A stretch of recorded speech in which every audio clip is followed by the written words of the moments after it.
Solution qui inspire bien au-delà du continent.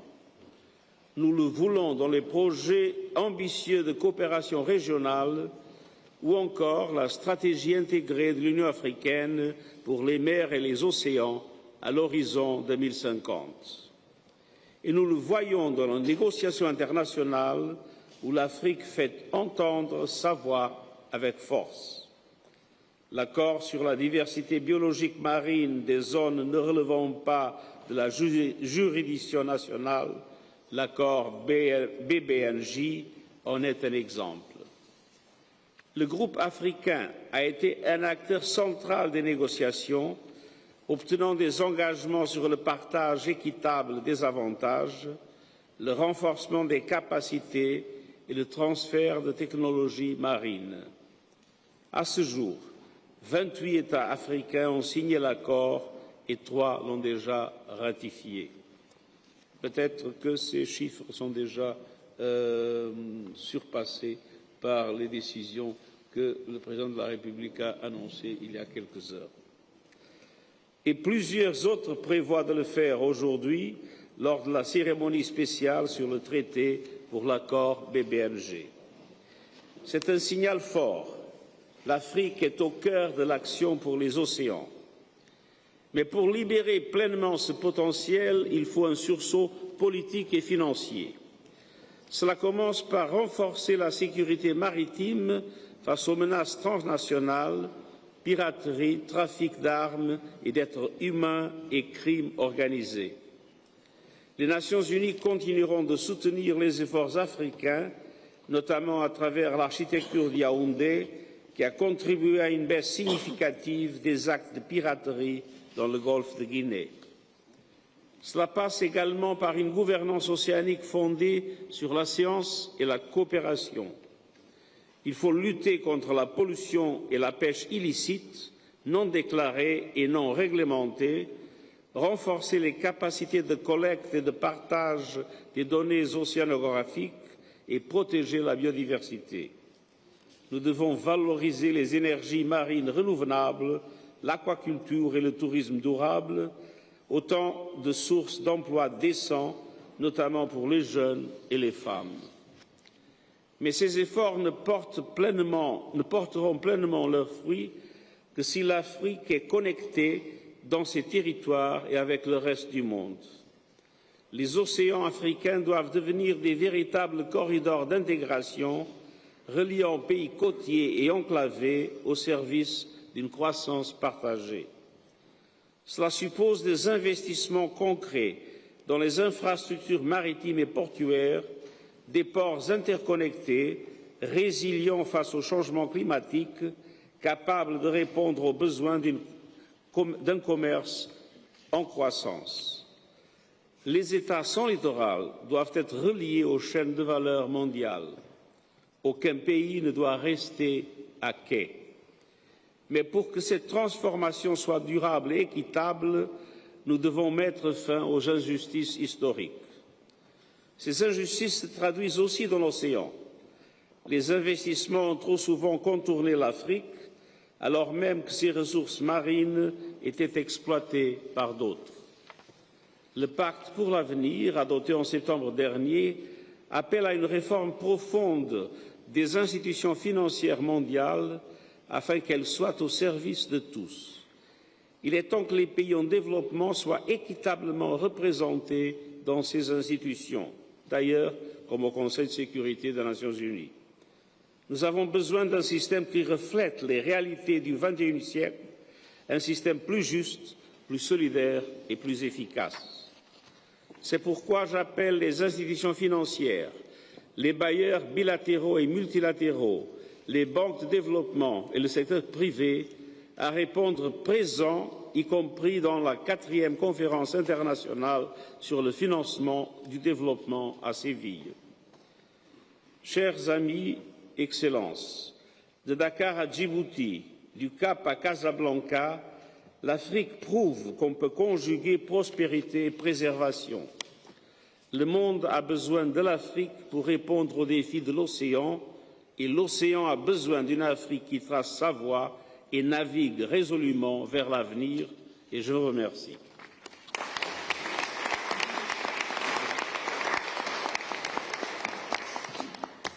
Merci, Monsieur le Secrétaire général. J'en profite pour vous communiquer l'actualisation des ratifications de BBNJ qui se monteront à une cinquantaine.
We need the global ocean observing system. We need the observations to be sustained.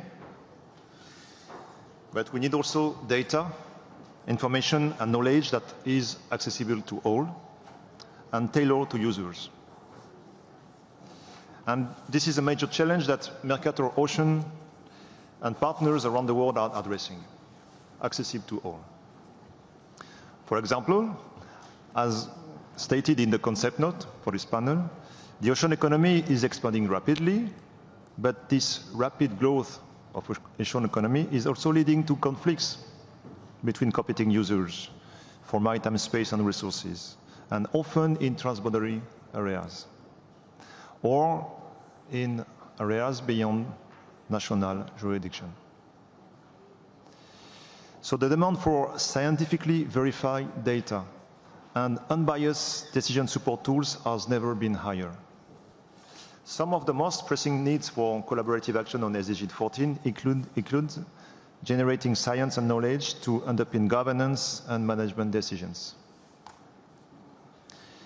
This knowledge will come from translating data into accessible and decision support tools that you can trust, that allow even non-technical users to explore scenarios of action and their impacts. So to address the question of how we can work together across the science, policy, society interface to inform decision-making and scale up successful models of cooperation, I could say that we know that advancing SDG 14 and all SDGs that depend on the ocean requires strong, new initiatives to strengthen governance frameworks and this science, policy, society interface to ensure that reliable data and these revolutionary digital ocean tools, such as the digital twin ocean, are co-designed with users, and accessible to all as a global public service. This is the goal. Fortunately, we have some examples of how institutions and countries can work together to address these challenges. For 30 years, public service has been at the heart of Mercator Ocean and partners, and where we use satellite and in-situ data from around the world, combined with state-of-the-art digital models, artificial intelligence, digital twinning, and to allow us to monitor the present, to understand the past, and explore the future. This year, we will also celebrate the 10-year anniversary of the European Union Copernicus Marine Service, which has really transformed this scientific momentum into operational service. Building on collective efforts of hundreds of scientists from more than 60 institutions around Europe and serving more than 100,000 users everywhere in the world. And as stated by the co-president, we need digital twin ocean to avoid flying blind. And what happens here in this U.N.Ocean Conference means that if you remember the list that was raised by Vidal Helgensen about the stakeholders that we need to reach. 1 hour ago in this same place, political leaders were mentioning digital twin ocean. I mean, the French president mentioned it. The president of the European Commission, she took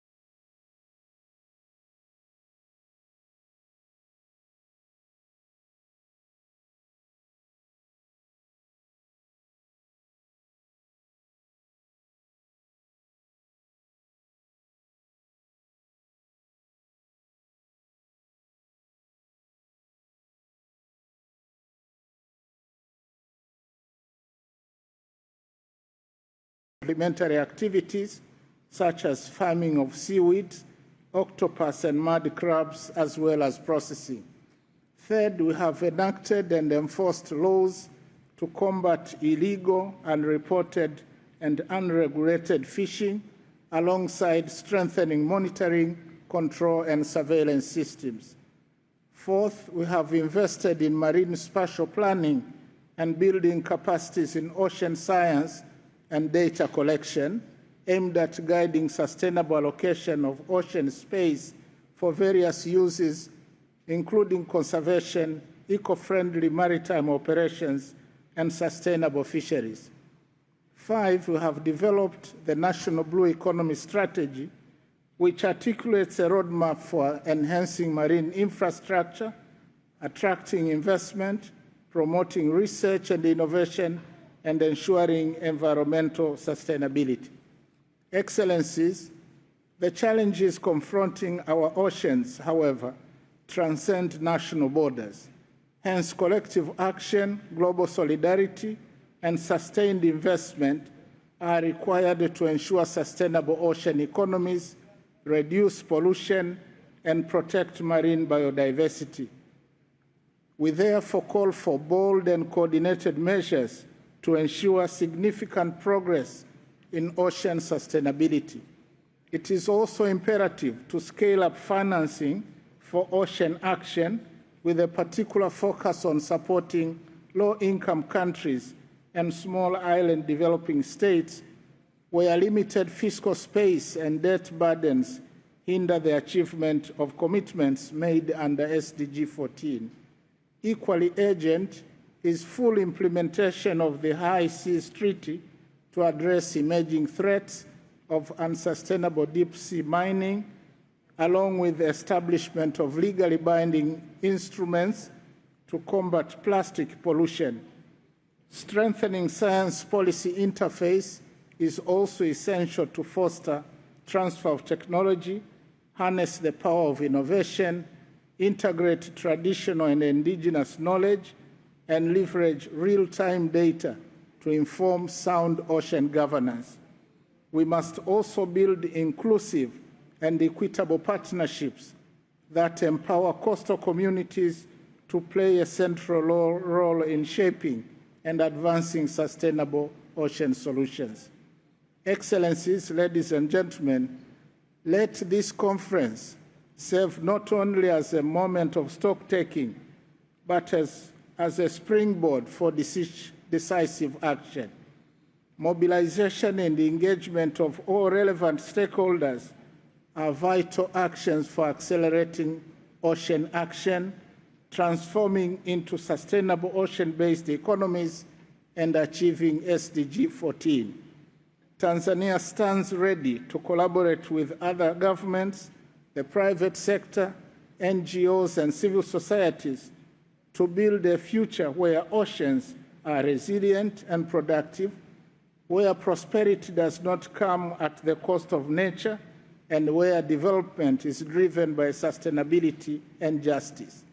Let us act now for our people, for our planet, and for future generations. I thank you. I thank His Excellency, the Vice President of the United Republic of Tanzania. I now have the honor to invite His Excellency Pham Minh Chinh, Prime Minister of the Socialist Republic of Vietnam. You have the floor, Excellency.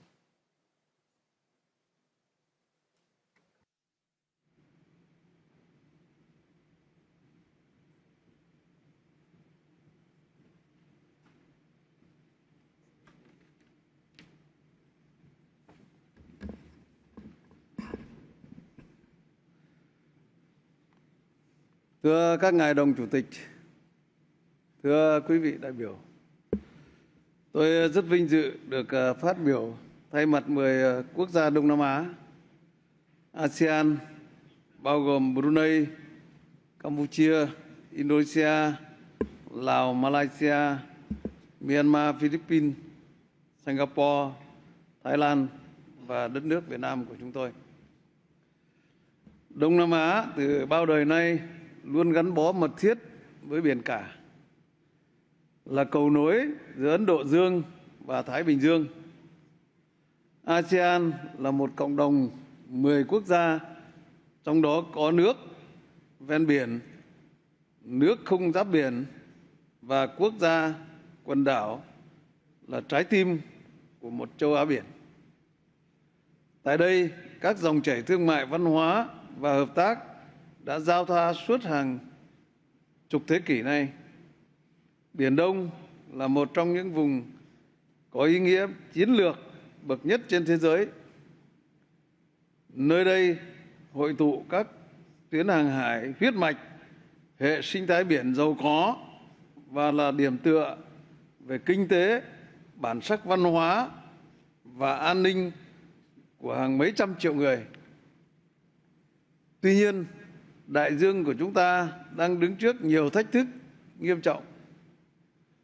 Biến đổi khí hậu, nước biển dâng, suy giảm đa dạng sinh học, ô nhiễm môi trường biển, khai thác hải sản quá mức và căng thẳng địa chính trị ngày càng gia tăng đang từng bước làm tổn hại đến sức khỏe của đại dương và xói mòn lòng tin giữa các quốc gia. Trong bối cảnh đó, ASEAN chúng tôi chia sẻ mang tới hội nghị lần này 4 định hướng ưu tiên sau đây. Thứ nhất, biển và đại dương phải luôn là không gian của hòa bình, hợp tác, phát triển và trách nhiệm chung của tất cả chúng ta. Các tranh chấp trên biển và đại dương cần được giải quyết thông qua các tiến trình ngoại giao và pháp lý bằng các biện pháp hòa bình phù hợp với Hiến chương Liên Hợp Quốc và luật pháp quốc tế, trong đó Công ước Liên Hợp Quốc về luật biển năm 1982, thay vì tư duy cường quyền và cách hành vi cưỡng ép. Ổn định trên biển và đại dương là nền tảng vững chắc cho thịnh vượng trên đất liền. Chúng tôi nhấn mạnh tầm quan trọng của việc tăng cường hợp tác trên biển, xây dựng lòng tin và sự tự tin lẫn nhau, đồng thời thúc đẩy hành xử kiềm chế trong mọi hoạt động trên biển. Chúng tôi tái khẳng định Công ước Luật Biển năm 1982 là hiến pháp của đại dương, là khuôn khổ pháp lý toàn diện cho tất cả các hoạt động trên biển và đại dương. Chúng tôi kêu gọi thực thi hiệu quả 3 hiệp định sau đây. Hiệp định 1994 về thực hiện phần 11 của Công ước. Hiệp định năm 1995 về bảo tồn đàn cá di cư xa và cá lưỡng cư. Hiệp định năm 2023 về bảo tồn và sử dụng bền vững đa dạng sinh học biển tại vùng nằm ngoài phạm vi tài phán của quốc gia. Thứ hai, thúc đẩy tích hợp phương pháp tiếp cận toàn cầu xuyên suốt là các nỗ lực khu vực trong quản trị biển và đại dương. ASEAN cam kết bảo vệ sức khỏe đại dương, đẩy mạnh hợp tác khu vực với các biện pháp hành động thiết thực và hiệu quả. Kiên định các nguyên tắc rộng mở, bao trùm và trật tự dựa trên luật lệ. Tầm nhìn ASEAN về Ấn Độ Dương, Thái Bình Dương đề cao vai trò trung tâm của ASEAN và thúc đẩy hợp tác biển hòa bình trong khu vực phù hợp với luật pháp quốc tế, bao gồm UNOC 1982. Tầm nhìn hàng hải ASEAN có vai trò bổ trợ, góp phần thúc đẩy sự cộng hưởng giữa các cơ quan chuyên ngành, tăng cường lòng tin và đồng thuận chiến lược. Nhận thức rõ các thách thức và ưu tiên đặc thù của từng khu vực trong quản lý biển đại dương, ASEAN đã chuyển hóa các mục tiêu lớn thành hành động cụ thể thông qua các sáng kiến như tuyên bố ASEAN về tuần hoàn nhựa, tuyên bố Bangkok về chống rác thải đại dương, kế hoạch hành động khu vực về rác thải đại dương. Thứ ba, xác định biển và đại dương là một động lực cốt lõi của phát triển thịnh vượng. Kinh tế biển xanh là bản kế hoạch tổng thể của chúng tôi cho tương lai. Một tầm nhìn gắn kết, hài hòa giữa kinh tế, bảo tồn và đổi mới sáng tạo. ASEAN xác định đây là một lực lượng mới cho tăng trưởng bền vững cả về kinh tế, xã hội và môi trường. ASEAN đang đầu tư vào kinh tế biển xanh nhằm thúc đẩy tăng trưởng bền vững, đảm bảo an ninh lương thực và năng lượng, đồng thời bảo vệ đa dạng sinh học biển. Thông qua khuôn khổ kinh tế biển xanh ASEAN, chúng tôi đang chuyển đổi các hoạt động trên biển, sông hồ thành động lực cho tăng trưởng bao trùm và bền vững, gắn kết với tăng cường khả năng ứng phó biến đổi khí hậu và giảm thiểu ô nhiễm môi trường. Thứ tư, chúng tôi kêu gọi đẩy mạnh hơn nữa quản trị đại dương toàn cầu dựa trên hợp tác thay vì cạnh tranh, nhằm đẩy nhanh tiến trình thực hiện mục tiêu phát triển bền vững số 14 SDG 14. Các quốc gia cần tăng cường hỗ trợ cho nghiên cứu khoa học biển, nâng cao năng lực và chuyển giao công nghệ biển, đặc biệt là từ các nước phát triển cho các nước đang phát triển, các nước chậm phát triển. Chúng tôi ủng hộ việc lồng ghép các mục tiêu này vào các tiến trình đàm phán và thực thi các văn kiện pháp lý quốc tế mang cái tiến trình đàm phán và thực thi các văn kiện pháp lý quốc tế mang tính ràng buộc, trong đó có kiểm soát ô nhiễm nhựa và đại dương. Các biện pháp triển khai cần tương xứng với mục tiêu đầy tham vọng đề ra. Các mục tiêu của SDG 14 sẽ vẫn còn xa nếu thiếu đi sự công bằng trong huy động và tiếp cận các nguồn lực để giải quyết. Thưa các ngài đồng chủ tịch và quý vị, ASEAN nhấn mạnh tính bổ trợ giữa chương trình nghị sự 2030 của Liên Hợp Quốc về phát triển bền vững và tiến trình xây dựng cộng đồng ASEAN nhằm nâng cao chất lượng cuộc sống của người dân. Việc thực hiện các mục tiêu phát triển bền vững bao gồm mục tiêu số 14 là một trong những ưu tiên hàng đầu của chúng tôi.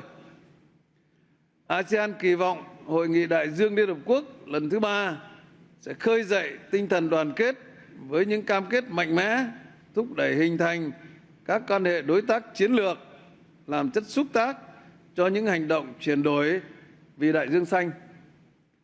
ASEAN ủng hộ việc thông qua tuyên bố chính trị bằng đồng thuận là một cam kết chung trong việc phục hồi, bảo vệ và sử dụng bền vững đại dương. Hãy vượt lên những lợi ích nhỏ hẹp, hãy vượt lên chính mình, cùng mở rộng vòng tay đón chào một tương lai chung tràn đầy hy vọng mà đại dương mang lại. Một tương lai của kết nối thay vì chia rẽ, bền vững thay vì cạn kiệt, đoàn kết thay vì phân tách giữa các quốc gia trên toàn thế giới. Thưa các ngài chủ tịch và quý vị, tôi vừa trình bày tầm nhìn chung của ASEAN về biển và đại dương. Sau đây tôi góp ý một số góc nhìn về vấn đề có ý nghĩa đặc biệt quan trọng này của Việt Nam. Biển và đại dương chiếm 70% bề mặt trái đất, là hệ sinh thái lớn nhất của hành tinh xanh. Tuy nhiên, mục tiêu số 14 về bảo tồn và sử dụng bền vững đại dương lại có mức đầu tư thấp nhất trong số 17 mục tiêu phát triển bền vững của Liên Hợp Quốc. Đây vừa là nghịch lý, vừa là cảnh báo nghiêm trọng, đặc biệt trong bối cảnh biển và đại dương đang bị đe dọa như hiện nay. Điều đó đòi hỏi chúng ta cần hành động nhanh hơn, mạnh mẽ hơn, quyết liệt hơn và cần có sự chung tay của tất cả các quốc gia, khu vực và toàn thế giới trong bảo tồn, sử dụng bền vững đại dương xanh. Để làm được điều đó, chúng ta phải tập trung giải quyết hài hòa, hợp lý, hiệu quả, đồng thời 4 cặp mâu thuẫn giữa các mục tiêu kinh tế và môi trường, giữa công nghệ tiên tiến và bản sắc truyền thống, giữa phát triển và bảo tồn, giữa lợi ích quốc gia và lợi ích chung của toàn nhân loại. Đây là những vấn đề phức tạp, có phạm vi rộng, ảnh hưởng đến mọi người dân trên mọi lĩnh vực và trên phạm vi toàn cầu. Vì vậy, chúng ta cần kiên trì, nhất quán phương pháp tiếp cận khoa học, biện chứng mang tính toàn dân, toàn diện và toàn cầu. Trên cơ sở đó, phải có nguyên tắc công bằng, bình đẳng, bao trùm, hợp tác phát triển và hài hòa lợi ích bằng những cơ chế, chính sách, giải pháp và hành động cụ thể. Trên cơ sở đó, tôi xin đề xuất 6 định hướng quan trọng sau đây. Một là chú trọng cơ sở khoa học gắn kết với kinh nghiệm dân gian trong hoạch định chính sách. Hiểu biết đúng về hệ sinh thái biển, đánh giá đầy đủ các tác động kinh tế, xã hội, môi trường và tận dụng được các tri thức bản địa, đảm bảo hài hòa giữa phát triển kinh tế biển với bảo tồn đa dạng sinh học biển và lối sống, truyền thống, văn hóa bản sắc của người dân ở mỗi quốc gia. Hai là thúc đẩy khoa học công nghệ, đổi mới sáng tạo, chuyển đổi số, tạo động lực mới cho phát triển kinh tế biển bền vững. Tập trung xây dựng hệ thống cơ sở dữ liệu đồng bộ, liên thông, phát triển bền vững các hoạt động kinh tế biển truyền thống như dầu khí, nghề cá, nghề muối, du lịch biển, v.v. Đồng thời thúc đẩy các lĩnh vực khai thác biển xanh mới như năng lượng tái tạo, điện gió ngoài khơi, hạ tầng cảng biển, cáp cang, truyền tải điện dưới đáy biển, v.v. Ba là khơi thông, huy động và sử dụng hiệu quả các nguồn lực cho phát triển kinh tế biển. Nhà nước đóng vai trò kiến tạo, doanh nghiệp đảm nhận vai trò tiên phong, người dân tích cực tham gia và thụ hưởng.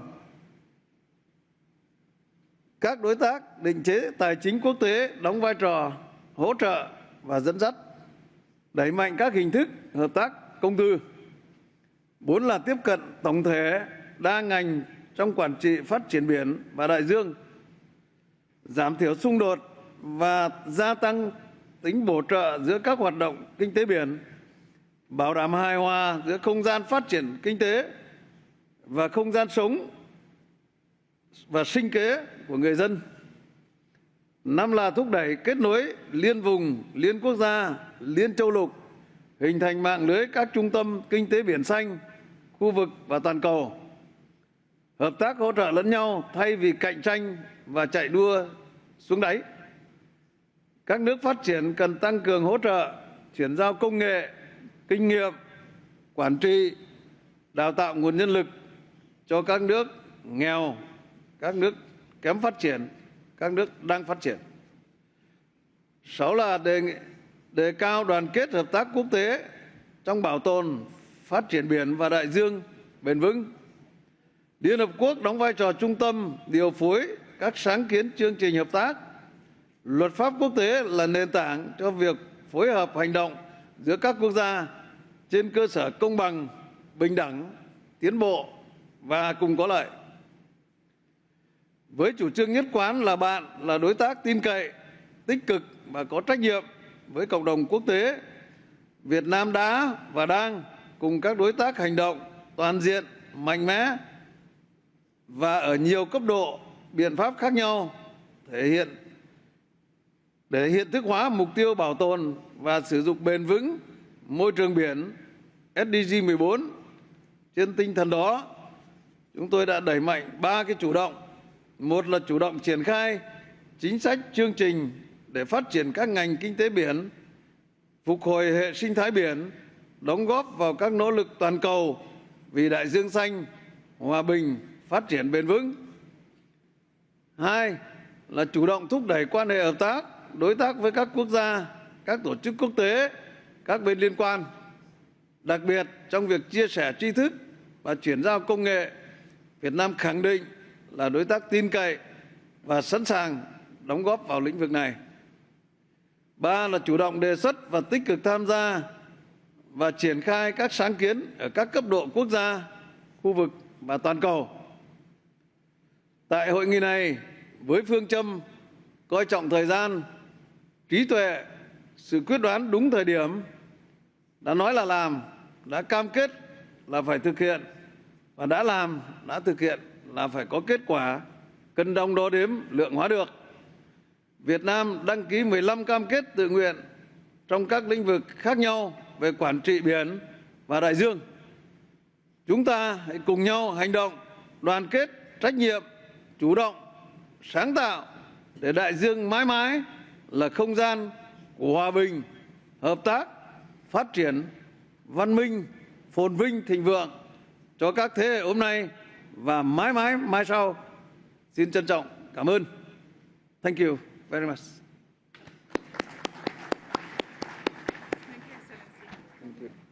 I thank His Excellency, the Prime Minister of the Socialist Republic of Vietnam, for his statement on behalf of ASEAN and his own national statement. I now have the honor to invite Her Excellency Ivica Silina, Prime Minister of the Republic of Latvia. Excellency, you have the floor, please.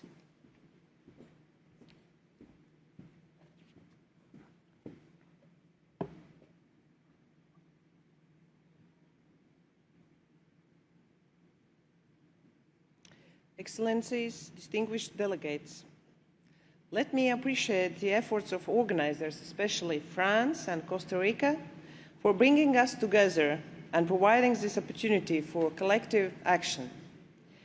Latvia is a coastal state. Latvian coastline is almost 500 kilometers long.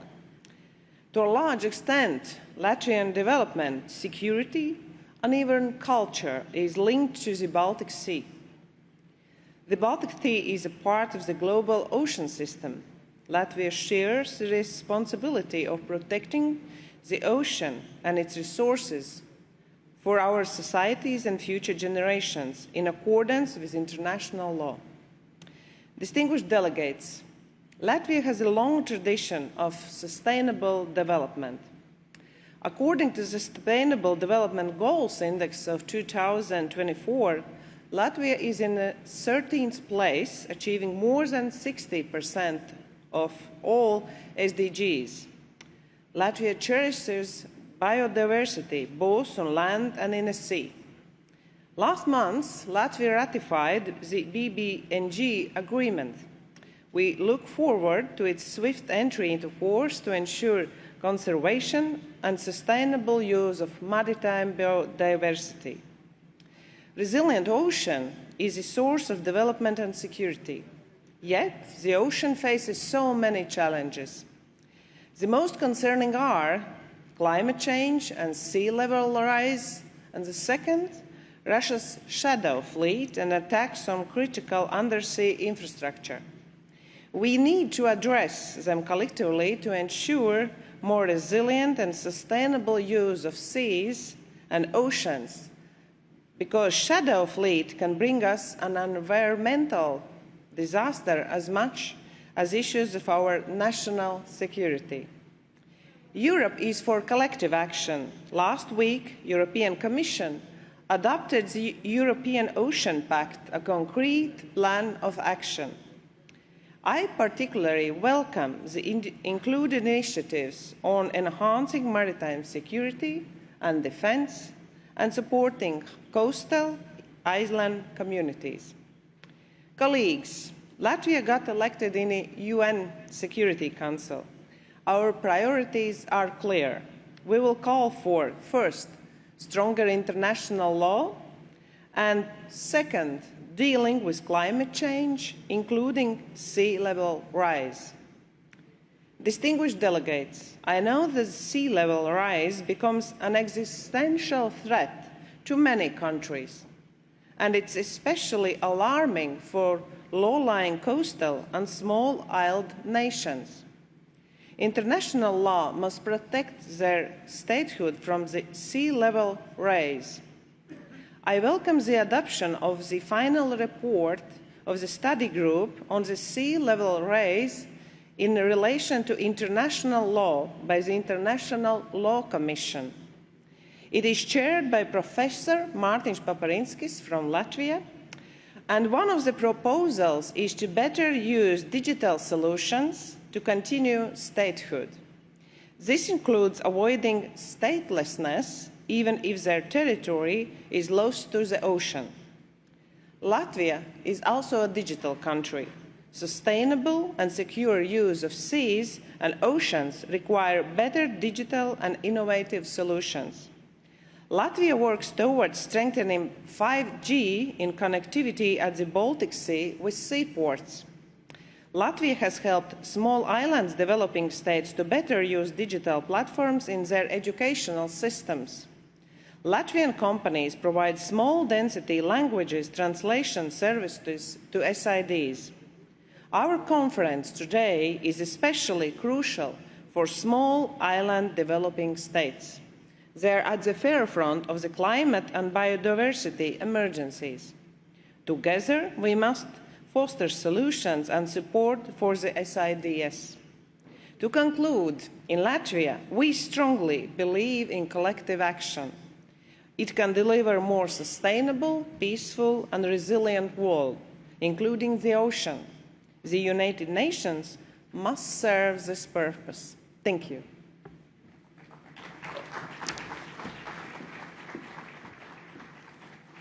I thank Her Excellency, the Prime Minister of the Republic of Latvia, for her statement. And I now have the honor to invite His Excellency Emomali Rahman, President of the Republic of Tajikistan. Excellency, you have the floor, please.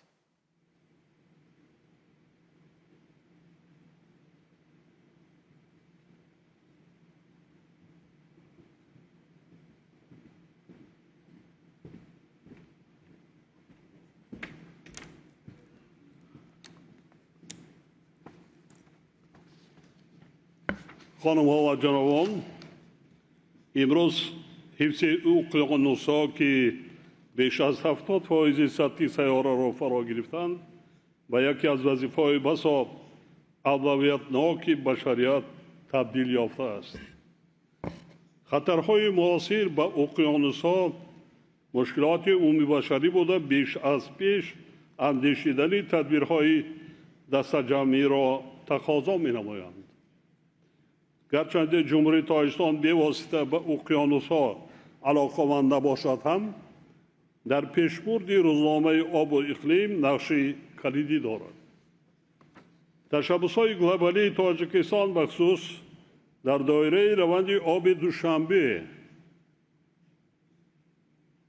در دوام 12 ساله کشورهای عضو سازمان ملل و نهادهای آن ساختارهای منطقوی و بین‌المللی و مالیوی، جامعه شهروندی و دیگر جانبهای منفعت‌دار را جهت محاکمه مشکلات گلوبالی آب و دریافت راه‌های حل آنها به هم می‌آورد. دوستان عزیز، آبشوی با صورت پیریخ‌ها که یکی از سرچشمه‌های اساسی آب تازه به شمار می‌روند، در نگهداری اکوسیستم گلوبالی نقش مهمی باشد. در برابر افزایش بی‌سابقه طلبات به آب، آبشوی با سرعت پیریخ‌ها و کاهش ذخیره آنها باعث نگرانی عمیق جامعه جهانی گردیده است.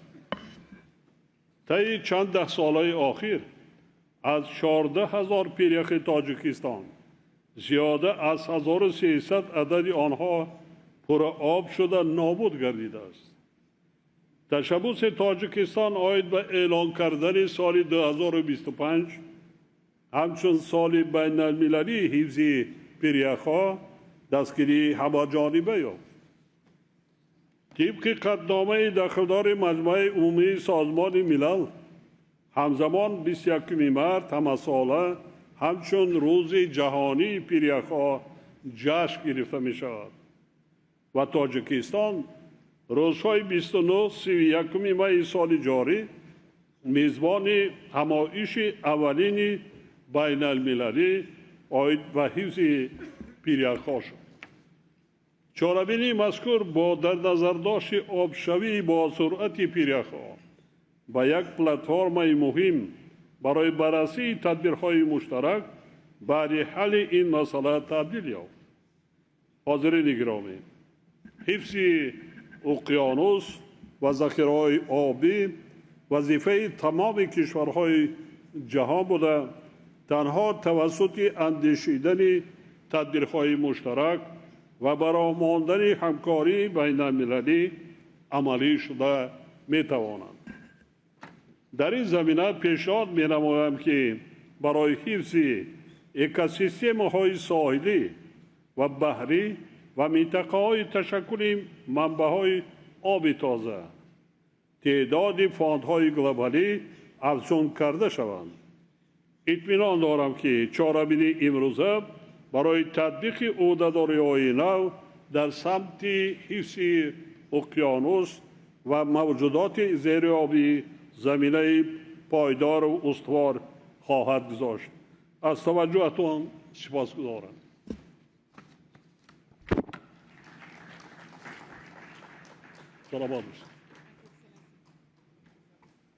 I thank His Excellency, the President of the Republic of Tajikistan, for his statement. I now have the honor to invite His Excellency Pedro Sanchez Perez Castellón, President of the Government of Spain, to take the floor.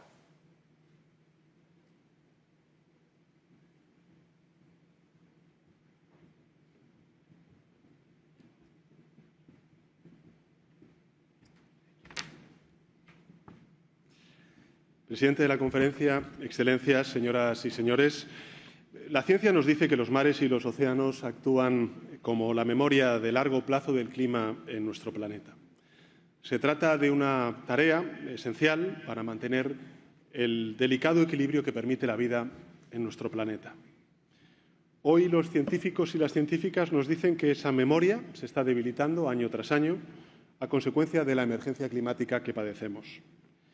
Y, por tanto, es una evidencia que algunos ya ni se esfuerzan en negar, simplemente la omiten, como si no hablar de ella nos hiciera inmunes a sus efectos. Señoras y señores, les hablo en nombre de un país, España, que ha forjado su historia mirando de frente al mar, al océano. Un país en el que la economía azul emplea hoy a 900.000 personas, factura casi 100.000 millones de euros. Un país que es rico en biodiversidad marina, con cerca de 14.000 especies conocidas, 10.000 kilómetros de costa y 1 millón de kilómetros cuadrados de aguas marinas.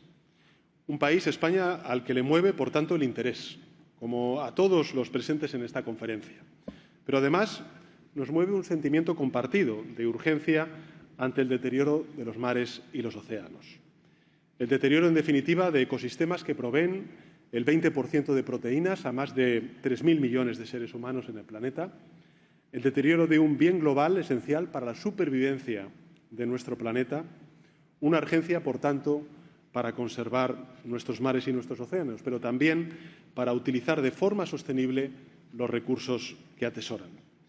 Habrá quien interprete esta apelación a la urgencia en términos ideológicos, y se equivoca. No se trata de ideologías ni de opiniones. No es la primacía de una ideología sobre la otra la que debiera empujarnos a actuar. Es el porvenir de las generaciones presentes y futuras y, por tanto, de nuestros hijos y nuestros nietos. Es nada más y nada menos que una cuestión de supervivencia. Esta tercera conferencia de los océanos de Naciones Unidas llega en un momento de cuestionamiento de la acción multilateral. Y eso no podemos negarlo. Desde mi punto de vista, España cree profundamente en el multilateralismo. Es una aportación única a las relaciones internacionales, a la paz, a la convivencia en este último siglo y la única vía para proteger bienes públicos globales de amenazas que no entienden de fronteras ni de muros como las que se enfrentan nuestros mares y nuestros océanos.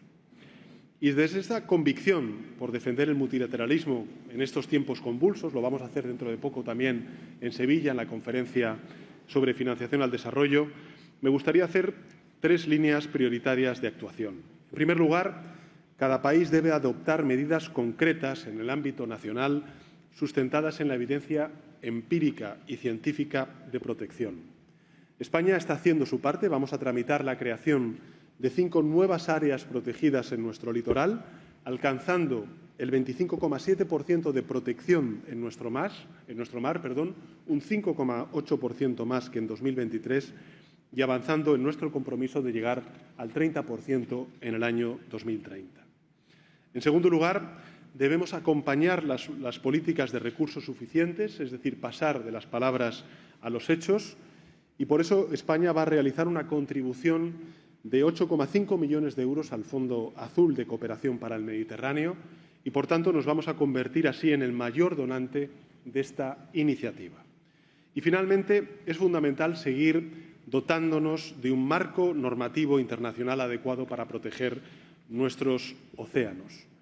España fue, como saben, el primer país de la Unión Europea en ratificar el Acuerdo sobre la conservación y el uso sostenible de la biodiversidad marina más allá de las jurisdicciones nacionales y celebramos, además, los avances para su adopción. Defendemos la aplicación de una pausa precautoria hasta que exista un código que regule la minería submarina, al igual que la consecución de un acuerdo ambicioso que contribuya a reducir la contaminación marítima por plásticos. Y, por último, quisiera destacar el compromiso de España con el Convenio sobre la protección del medio marítimo del Atlántico Nordeste, o Convenio OSPAR, del que hemos sido copresidentes. Precisamente en unos días, presidente, asumiremos la presidencia en la reunión ministerial que tendrá lugar en la ciudad española de Vigo. Señoras y señores, concluyo. Nuestros océanos son la memoria de largo plazo del clima. Si la perdemos, serán nuestros hijos y nuestras hijas quienes pagarán las consecuencias. Así que actuemos en consecuencia, porque lo que está en juego no es la primacía de una visión ideológica o de otra, sino el futuro de la humanidad. Muchas gracias.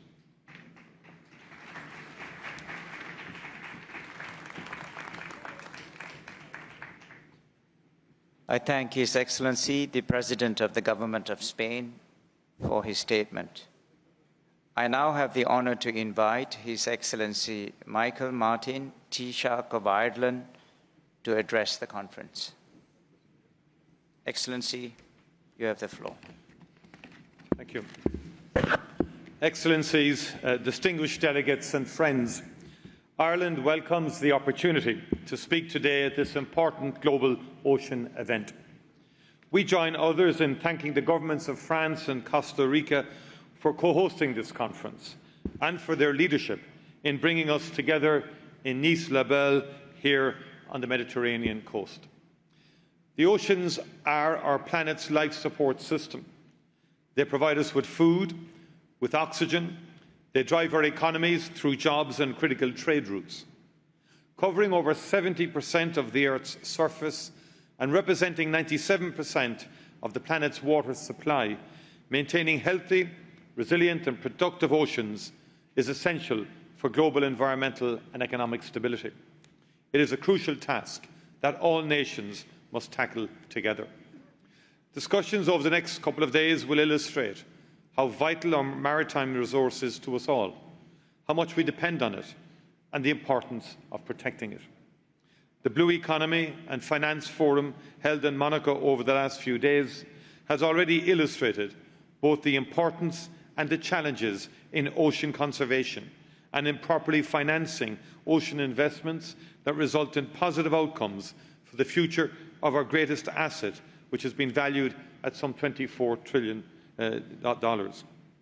As an island nation, Ireland is blessed with some of the world's finest marine resources, providing jobs, energy, food, respite and pleasure for citizens and visitors alike. Characterised by rugged bays and beaches of the wild Atlantic Way and the beautiful seaside walkways dotted along our coasts. With a coastline of more than 7,400 kilometres and a maritime space 7 times that of our land, the importance of conserving and safeguarding our marine areas cannot be understated. The protection of our marine environment and its biodiversity is paramount and will continue to be a central part of creating future plans for our marine space in Ireland. By expanding our marine protected areas, we will ensure limits are placed on human activity in our seas for the benefit of biological diversity, but also for our overall health and well-being. By 2030, we aim to have 30% of our sea area designated as protected, ensuring that our marine systems stay healthy and resilient. At an European Union level, Ireland fully supported the Council conclusions in March of this year, which stressed the importance of the oceans, water resilience and the blue economy in strengthening maritime activity, environmental sustainability and protection. Many of you here today come from other coastal and island nations, and I've been interested to hear from you about how important oceans and seas are to your way of life. Alongside this, I know many of you are also dealing with the challenges of more severe environmental and weather events brought on by climate change. It is imperative that we use this conference to learn from each other and work together for a better future for our oceans. We in Ireland are advocates for sustainable ocean management. In April, at the 10th U.N.Ocean Conference in Busan, Korea, we pledged close to €25 million to support action that promotes a healthy, sustainable marine environment. And this pledge provides for a diverse range of activities, including support for programmes that support marine research to inform future species, biodiversity assessments, initiatives to address climate impacts in coastal areas, and support for projects that will enable the advancement of digital ocean technologies. Ireland is also an active participant in regional and global collaboration efforts through forums including the Oslo and Paris Convention for the Protection of the Marine Environment of the North East Atlantic and the International Council for the Exploration of the Sea. Climate finance is an integral part of Ireland's foreign policy. In recent years, we have more than doubled our climate finance spend. This year, it will be at least €225 million per annum, with oceans and biodiversity one of our priority action areas. Climate diplomacy is also a central part of Ireland's international climate action. Our aim is to use our voice to advocate for the countries most at risk from the effects of climate change. Looking to the future, Ireland will hold the presidency of the European Council in the second half of 2026. We will continue to prioritise key marine and maritime objectives. Europe has a rich maritime history. Whether through trade or exploration, a great part of Europe and Ireland's identity has been shaped by the sea. We are best placed to take a leading role in the preservation of our oceans and seas. Today we launched the European Ocean Pact with our colleagues, which is Europe's blueprint to lead global efforts to conserve and sustainably use the ocean, seas and marine resources. On behalf of the Irish Government, I look forward to hearing from all our colleagues from around the world as delegates enlighten, inform and inspire us in support of our oceans and seas this week. I wish everyone success in tackling our critical common ocean issues, agreeing actions for a cleaner, healthy and biodiverse marine environment. Thank you very much indeed.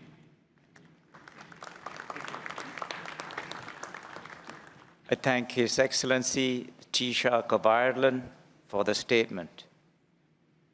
I now have the honor to invite His Excellency Luis Montenegro, Prime Minister of the Portuguese Republic, to address the conference. Excellency, you have the floor, please.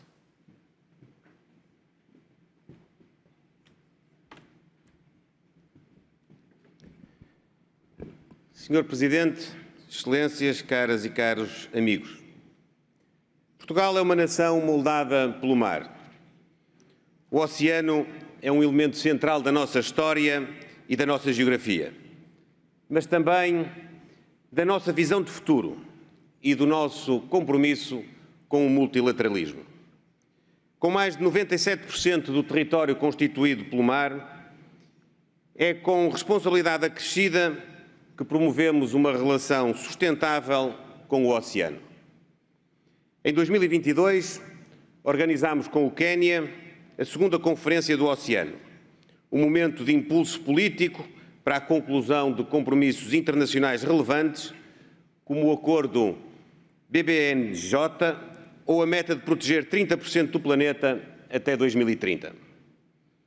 Durante estes dias, temos a oportunidade de dar continuidade à dinâmica criada na UNOC3 de Lisboa e avançar com a Agenda 2030 através de respostas concretas que permitam a implementação do Objetivo de Desenvolvimento Sustentável 14, a concretização da meta 30 por 30, a entrada em vigor do Acordo BBNJ, a conclusão do Tratado contra a Poluição por Plásticos. Estas são medidas fundamentais para a saúde do oceano e para travar a tripla crise planetária: as alterações climáticas, a poluição, a perda de biodiversidade. Os países cuja existência está em risco, como muitos pequenos Estados insulares em desenvolvimento, compreendem melhor do que ninguém que o futuro do oceano é o futuro da humanidade. Neste contexto, Portugal tem procurado liderar pelo exemplo. Em primeiro lugar, ratificámos o acordo BBNJ e estamos empenhados na sua rápida entrada em vigor e implementação. Em segundo lugar, no âmbito da meta 30 por 30, avançamos com a criação da maior rede de áreas marinhas protegidas do Atlântico Norte, através do programa Blue Açores. Campanhas oceanográficas para apoiar o estabelecimento de novas zonas de conservação e também através de mecanismos de compensação financeira para os pescadores afetados pela proibição da atividade pescatória nas zonas protegidas. Por outro lado, instituímos uma moratória à mineração em mar profundo até 2050. Para evitar os erros do passado, é preciso mais ciência, mais conhecimento, mais segurança antes de avançar. Em quarto lugar, reconhecemos o nexo oceano-clima-biodiversidade e defendemos o seu reforço através da Convenção Quadro das Nações Unidas sobre as Alterações Climáticas. A COP30 em Belém do Pará, no Brasil, será uma etapa importante. Em quinto lugar, lideramos a criação da Zona de Controlo de Emissões no Atlântico Nordeste, importante para a descarbonização do transporte marítimo. Em sexto lugar, defendemos um instrumento legal ambicioso contra a poluição por plásticos até 2040, sendo Portugal membro fundador do iAmbition Coalition. Em sétimo lugar, aprovamos o Plano de Ação para o Lixo Marinho 2024-2028, focado na redução da entrada de resíduos no oceano e na promoção da economia circular. Como nos ensina David Attenborough, com a sua experiência quase centenária, o lugar mais importante da Terra não fica em terra, fica no mar. Consciente da importância central do mar para o nosso futuro comum, Portugal aposta na ciência como alicerce das decisões políticas neste âmbito. Fomos pioneiros na criação de uma conta satélite para o mar, integrando as dimensões ecológica e social da economia azul. Investimos na observação oceânica com tecnologias avançadas, sensores, inteligência artificial, robótica, plataformas digitais. Integramos, como membro fundador, a organização intergovernamental U.N.Ocean International. Em Nice, Portugal reafirma claramente o seu compromisso com o oceano, o multilateralismo, o conhecimento e as futuras gerações.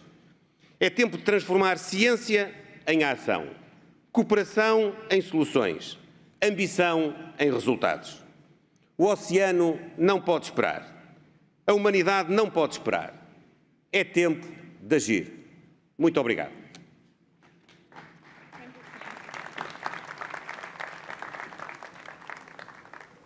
I thank His Excellency, the Prime Minister of the Portuguese Republic, for the statement. I now have the honor to invite His Excellency Feleti Tio, Prime Minister of Tuvalu, to address the conference. Excellency, you have the floor, please.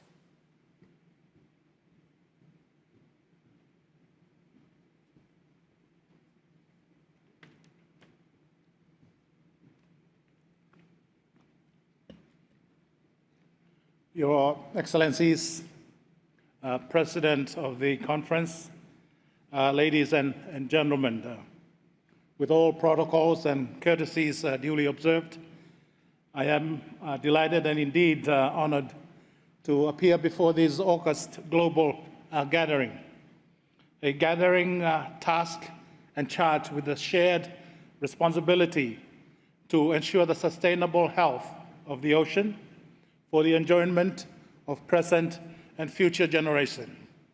Excellencies, I represent the people of the small island developing state of Tuvalu, also characterized as a large ocean state from the blue Pacific continent. As I observe the beauty of Nice, it dawns on me on how deeply and incredibly the ocean binds us, not just as islanders or coastal people, but as one global family. The ocean carries our trade, it shapes our weather, and feeds our people.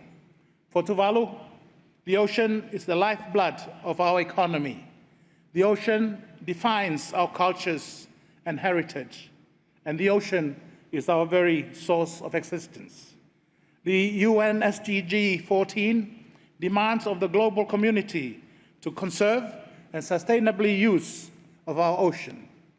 As a leader of one of the smallest island nations, this demand is not simply an environmental objective, it is an existential necessity. However, our collective efforts to conserve and sustainably use the ocean are unfortunately being seriously challenged by the impact of climate change, a destructive phenomenon that is not of our making as a small island developing state, but one that may and will define the fate of our futures. For Tuvalu, the ocean that has sustained our livelihood for generations and defines us as a people is now seriously threatens our future existence as a state and as a people if the rate of climate change-induced sea level rise is not halted and reversed. So UNOC3 here in Nice present a defining moment for the global community to rise to the occasion and to provide the requisite prescription of political will and resource commitment to safeguard the health of the ocean. But the voyage to Nice was not plain sailing, so I wish to record Tuvalu's vote of thanks and appreciation to the leadership of Australia and Cabo Verde for marshalling support and consensus behind the political declaration that the conference will formally adopt during the course of the week. I also express my delegation's congratulations to our gracious host, the Mayor of Nice, for the magnificent hosting arrangement and the generous hospitality. I also render Tuvalu support to the collective statement of the members of the Alliance of Small Island States, AOSIS. Mr. President, climate change and sea level rise remains Tuvalu's greatest priority, not as a top development priority, but also as a top survivability priority. So it is imperative that we cannot discuss the ocean without discussing climate change and sea level rise. Tuvalu wholeheartedly welcomed and commended the mandate to convene another one-day high-level plenary meeting at the 81st UNGA session in 2026, after the first such historical meeting in 2024. And I sincerely hope the next meeting will move beyond rhetorics and deliver on measurable, actionable outcomes driven by genuine political will.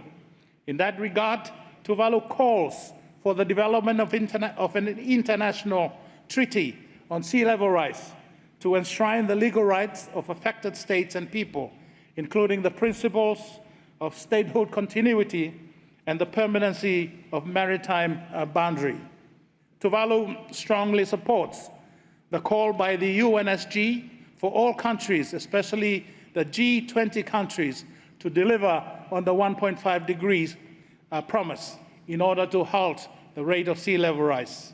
Tuvalu also supports the initiative by like-minded countries for the development of a fossil fuel non-proliferation treaty with the ultimatum of a rapid, fair, and irreversible phase-out of fossil fuel across all sectors. President, I now share with the conference Tuvalu's national initiative to enhance our capabilities to better conserve and manage the health of the ocean. Tuvalu is currently pursuing the development of its first ever national oceans policy with the hope to have it launched at the end of this year. The policy will provide a national framework to enhance coordination of ocean-related priorities, including Tuvalu's commitment to regional and global initiatives, such as the Unlocking the Blue Pacific Prosperity, the Pacific Resilience Facility, and the 100% Ocean Alliance and Ocean Accounts, to name a few. Tuvalu is pleased to announce its ratification of the BBNJ agreement, and I will personally deposit that instrument of ratification later this afternoon. The National Geographic Pristine Seas is currently conducting a marine biodiversity assessment in Tuvalu waters. The assessment will serve as a catalyst to draw in partners, funding opportunities, and help elevate Tuvalu's voice on ocean issues globally. All the data from the survey will be owned by Tuvalu. In terms of conservation areas, our archipelagic waters and territorial seas are already closed to commercial fishing, as are areas around all designated seamounts. Marine protected areas have been identified in each of the 8 outer islands to complement the Funafuti conservation area to protect up to 30% of coastal habitat. The fisheries sector in Tuvalu is the major domestic revenue earner, contributing around 4% of Tuvalu's national budget. This week, I will hand over to the FAO Director General the instrument of accession of Tuvalu to the FAO Port State Measures Agreement, signifying Tuvalu's commitment to the elimination of IUU fishing. At the last week of this month, the Parliament of Tuvalu will enact the new legislation, Fisheries Management Act for Tuvalu, which will prohibit the destructive method of bottom trawling. Tuvalu's coastal fisheries are all managed through a system of community-based management involving a local community. Tuvalu's tuna fisheries are managed through rigorous and robust regional controls on fishing efforts through the parties to the Nauru Agreement Vessel Day Scheme that include 100% observer coverage of per se vessels. The regional tuna fisheries conservation and management measure in the Western and Central Pacific Ocean were assessed the most effective, so that the WCPFC Ocean is the only ocean region where the 4 commercial tropical tuna species are scientifically assessed to be managed sustainably. Despite the success of tuna management in the Western and Central Pacific Ocean, there remains increasing concern by the lack of control of fishing efforts in the adjacent high seas. The same concern is also shared concerning the poorly regulated long-line fleets operating in the Western and Central Pacific Ocean with minimal controls and monitoring of their activity. Tuvalu calls on the flag states of these fleets to institute stronger monitoring, control, and surveillance of their fleet. Mr. President, in our collective endeavor to find solutions to accelerate access to ensure and guarantee the health of our ocean, it is imperative to forge strategic and smart partnership and to readily access the much-needed financing. For Tuvalu, building the resilience and adaptability of our coastlines against the impact of sea level rise is our top adaptation program. And the Tuvalu Coastal Adaptation Program is our national flagship adaptation project that will persist well into the future and will require substantial financial support. So I take this opportunity to thank all our development partners, states and organizations for their support towards the Tuvalu Coastal Adaptation Project. But Tuvalu shares the frustrations of other SIDS on the current architecture for international climate financing. They remain fragmented and insufficient to meet the escalating needs of vulnerable communities. Scaling up innovative instruments, including rapid response grants through the CCAF, Climate Resilient Insurance Scheme, and public private partnership is essential. Expanding early warning systems and nature-based solutions at the community level through localized financing, particularly in SITs and LDCs, is critical. Knowledge sharing and capacity building, combined with localized financing, will further empower frontline community to anticipate, withstand, and adapt to future risks. Accessibility to finance remains a major concern, and Tuvalu subscribes to the call for a major overhaul of the global financing system to deliver direct, predictable, and fast-tracked concessional finance to those most in need. President, in closing, I acknowledge and express my profound gratitude to all partners who enabled and supported Tuvalu's participation in this conference in Nice. And as we set sail from the coastal city of Nice, let us remember the words of the famous French sailor Bernard Baudelaire, who said, "A sailor's joys are as simple as a child's." So let us approach our task with the same simplicity and purity of heart, seeking to protect the ocean for all who comes after us. I thank you, Mr. President.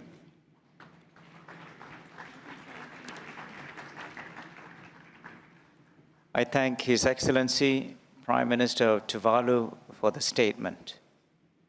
I now have the honor to invite His Excellency Jeremiah Manale, Prime Minister of Solomon Islands, to address the conference. Excellency, you have the floor, please.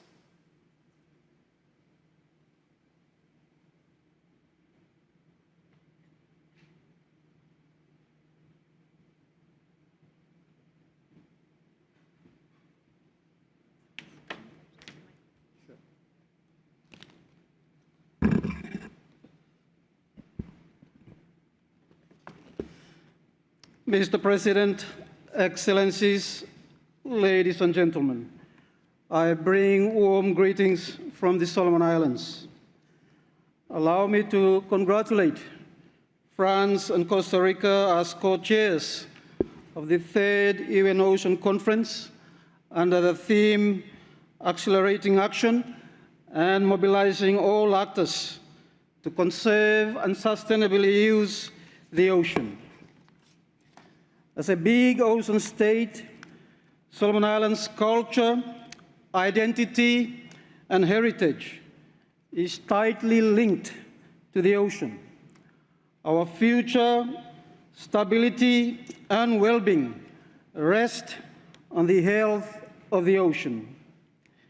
Today, the ocean is confronted by 3 planetary crises: loss of biodiversity, pollution, and climate change. Despite this, some are pursuing deep-sea mining with minimal regard for scientific understanding, environmental risks, and global consensus. Mr. President, SDG 14 is off track and underfunded. We must move beyond rhetoric to concrete actions that matches the scale and urgency to address today's crisis. This includes mobilizing finances, technology, science, and capacity building, particularly for small island developing states. We must also reform our global ocean governance architecture and shift from harmful exploitation to sustainable use of the ocean. Mr. President, the Honduras Summit on SDG 14.4 this year called for stronger compliance by fishing nations, support for science-based precautionary fisheries management approaches, and adaptation to climate change. The Pacific has the largest and healthiest tuna stocks in the world, supplying 60% of global catch. However, we must continue to combat IUU fishing to sustainably manage our fish stocks. Marine pollution, including oil spills and plastics, are accelerating marine degradation. We call for the finalization of a legally binding plastic treaty and support for the polluter-producer-pay principle. Financial support is needed to address the legacy pollution from World War II wrecks and unexploded ordnance. Mr. President, Solomon Islands is working to deposit all our maritime boundaries with relevant UN bodies. This is to preserve our territorial sovereignty in the face of climate change. We recognize the importance of science in sound decision-making, including supporting the submission of our continental self-claims. Only 10% of our exclusive economic zone is being surveyed. Mr. President, in line with the theme of this gathering, first, we must bring the BBNJ agreement into force. Solomon Islands will deposit its instrument of ratification on the agreement this week. We urge all to do likewise. Secondly, I am pleased to announce the Melanesian Ocean Reserve Initiative. This is an indigenous-led partnership in discussion with Papua New Guinea and Vanuatu that will cover 6 million square kilometers of ocean. We appeal for global support in finance and technical partnerships. Thirdly, we have placed a moratorium on deep-sea prospecting and mining, in line with the Melanesian Spearhead Group position. Fourth, we continue to invest in our 2022 voluntary commitments. These include progressing indigenous marine conservation initiatives. 2 of our provinces, Temotu and Makira, have registered their interest for marine protected area declaration. And fifth, the scientific discovery of the world's largest standalone coral, Pavona clavis, in Solomon Islands last year highlights our rich marine biodiversity. We reaffirm our commitment for the protection of blue ecosystems, such as coral reefs, seagrass, and mangroves. Mr. President, in closing, Solomon Islands support the Nice political declaration that calls for bold and accelerated action. We must deepen our commitment to multilateralism on SDG 14. The urgency to do so cannot wait. I thank you, Mr. President.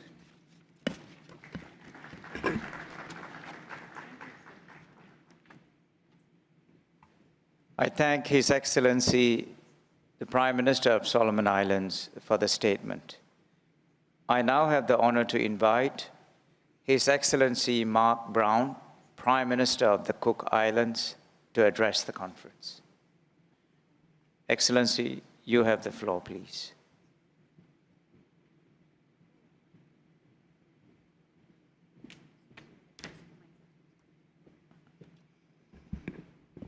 Excellencies, distinguished delegates, Kia ora, and a warm Pacific greetings to you all. As a proud, large ocean state, the Cook Islands brings a clear message. Let those who call the ocean home be trusted to lead its protection. The ocean is not what separates our islands. It is what connects, defines, and sustains us. It is our lifeblood. It feeds us. It is our highway, and it is our sacred duty. Safeguarding its biodiversity and ecosystems demands that we scale up science-based and innovative action for sustainable use and conservation. This year, the Cook Islands proudly marks 60 years of self-governance, 6 decades of acting in the best interests of our people and our ocean.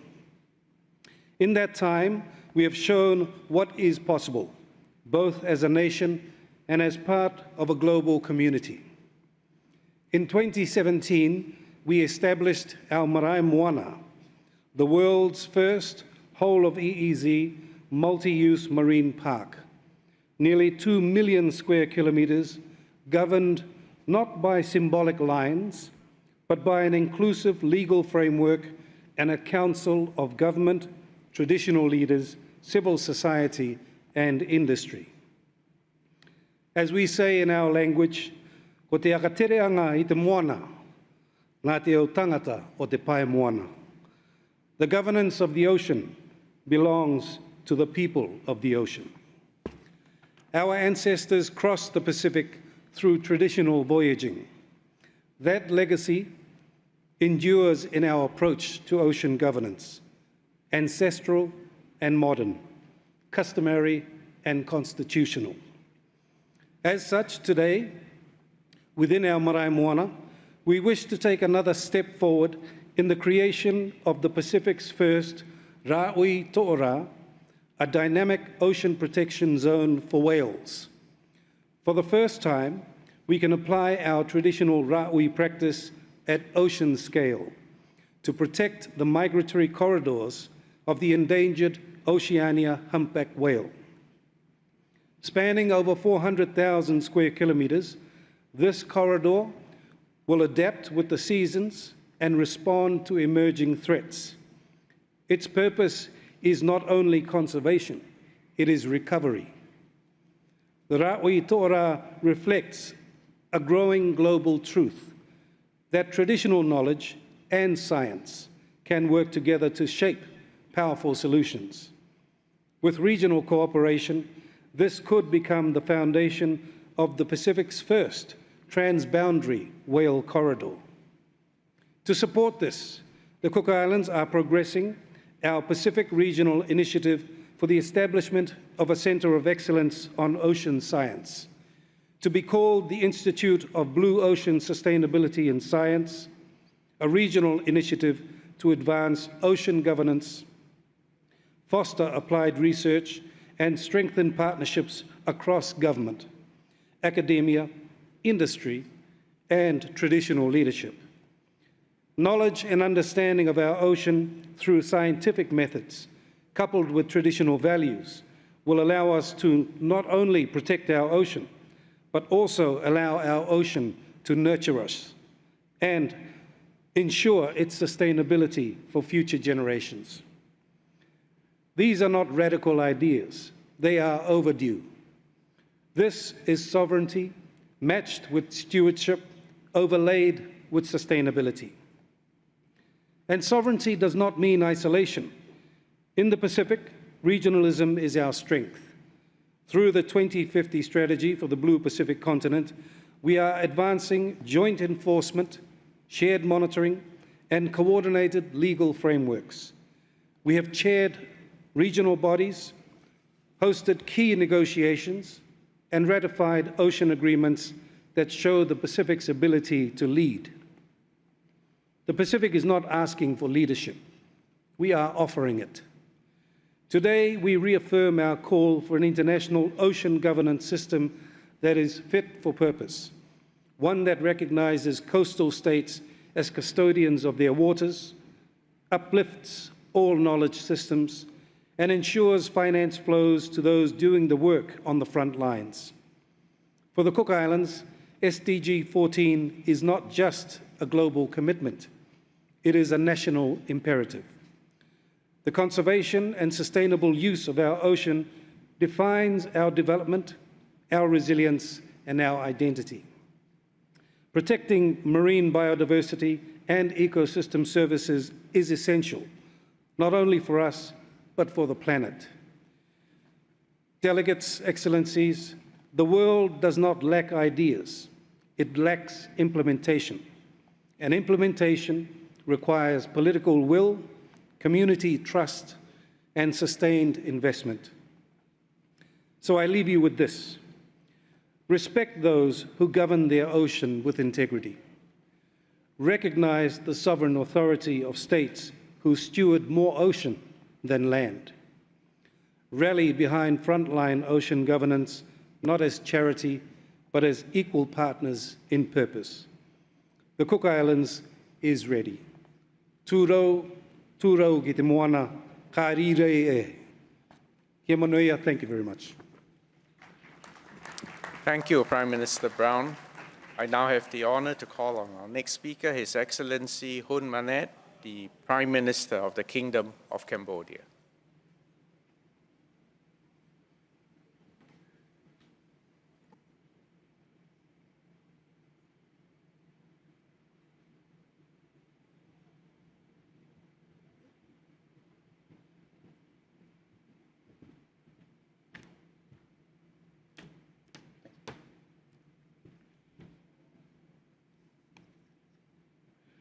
Excellencies, ladies and gentlemen, distinguished delegates. At the outset, I would like to commend our co-chairs, France and Costa Rica, for convening this significant forum. My appreciation also goes to the government and people of France for the gracious hospitality. For Cambodia, as I address the third United Nations Ocean Conference, it is both an honor and a responsibility. The world is at an inflection point. Humanity is faced with a historic choice: continue neglecting the oceans or finally unite in action to protect it. The oceans is our shared treasure, the blue heart of our planet.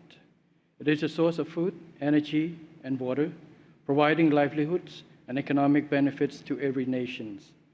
It regulates climate and generates oxygen we breathe. It is fundamental to our planet's rich biodiversity. The ocean is vital to the well-being and prosperity of generations to come. As a responsible member of the global community, Cambodia is deeply concerned by the escalating threats to the world's oceans: rising sea levels, relentless erosion of coastlines, and pervasive plastic pollutions, a rapid decline in maritime biodiversity, and the overexploitation of our marine resources. These challenges demand immediate and decisive actions, as well as unwavering collaborations. The time to act is now. Cambodia is dedicated to enhancing its national capacities in ocean protections. Cambodia has expanded its marine protected areas, strengthened regulations on sustainable fisheries management, and enhanced national initiatives to combat marine pollution. Cambodia's circular strategy on environment 2023-2028 focuses on three fundamental pillars: clean, green, and sustainable, significantly contributing to the health of our marine ecosystems and its long-term protections. Within the UN framework, Cambodia is fully committed to achieving the Sustainable Development Goal 14. In addition, Cambodia has consistently voted in favor of the resolution on the oceans and the law of the sea, which garnered overwhelming support from 152 countries during UNGA 79. These efforts reflect our deep understanding that protecting life on land is inseparable from preserving life beneath the oceans. Cambodia reaffirms its strong commitment to become a party to the BBNJ agreement adopted on 19 June 2023. Today, I'm proud to announce Cambodia will take the next step in formalizing its commitment by signing this BBNJ agreement. We urge transparency in the sharing of monetary and non-monetary benefits in the process of implementing the BBNJ agreement. We also call upon the international community to provide essential technical, financial support to developing nations to build capacity for marine conservation and sustainable resource management. This includes ensuring access to scientific knowledge, technology, and funding, particularly for marine research, monitoring and establishment of robust sustainable fishery management practices. We must ensure that no nation is left behind in our collective effort to protect our oceans. Excellencies, distinguished delegates, the ocean has no voice. It relies on us. What we do today will determine whether the ocean can still feed and protect us tomorrow, or become the vast, silent shipwreck of our inactions. Cambodia is ready to act, to cooperate, to protect. Cambodia calls for bold, united, and resolute action for the ocean, for our people, and for generations to come. Thank you very much. Thank you, Prime Minister Hun Manet. The next speaker will be His Excellency Robert Bogum Mambe, the Prime Minister, the Head of Government, the Minister of Sports and the Living Environment of the Republic of Côte d'Ivoire.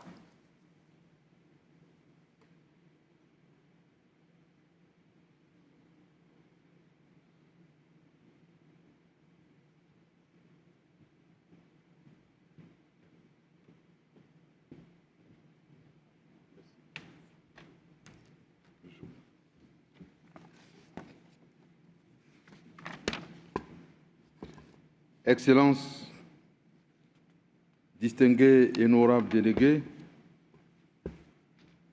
c'est pour moi un grand honneur de représenter le président de la République de Côte d'Ivoire, son Excellence Alassane Ouattara, à cette importante conférence des Nations Unies sur les océans, dédiée à la mise en œuvre de l'objectif de développement durable numéro 14, qui stipule conserver et exploiter de manière durable les océans, les mers et les ressources marines.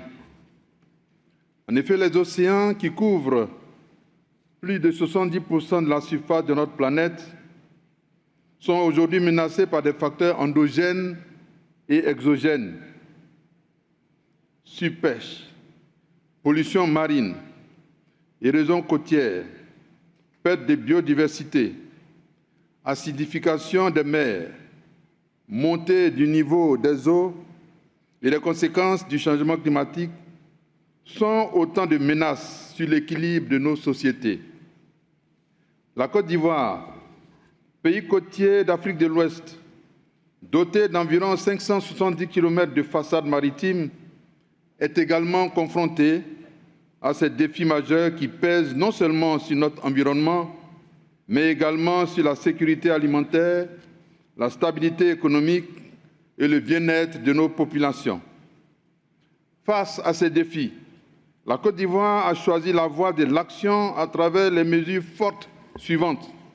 Premièrement, le renforcement de son dispositif de conservation marine par la création de plusieurs nouvelles aires marines protégées, avec pour objectif de porter à au moins 10% la couverture de sa zone économique exclusive d'ici 2030.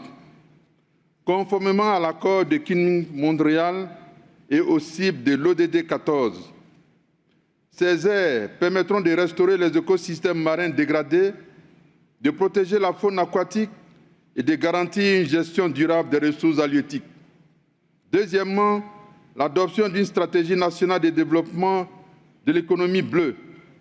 Celle-ci vise à valoriser durablement nos ressources marines tout en stimulant la croissance, en particulier dans les domaines de la pêche artisanale, de l'aquaculture, du transport maritime, de la biotechnologie marine et de l'écotourisme au côtier.